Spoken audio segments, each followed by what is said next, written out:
Election ആയതുകൊണ്ട് അള്ളാഹ് ഹറാമാക്കിയതൊക്കെ ഹലാലായി എന്ന് വിചാരിക്കണ്ട.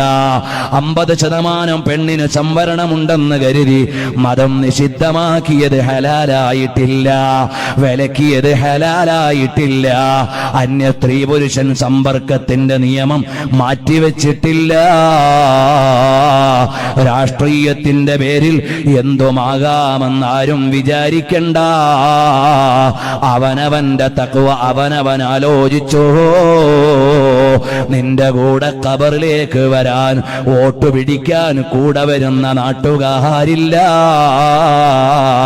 കൈപിടിച്ച് കൈപ്പത്തിയോ മറ്റു പത്തിയോ ഏത് പാർട്ടിയോ ഏത് മുദ്രയോ നിന്നെ ചേർത്താൻ നടക്കുന്നവര് നാളെ നിന്റെ കൂടെ ഖബറിൽ വരാനില്ല.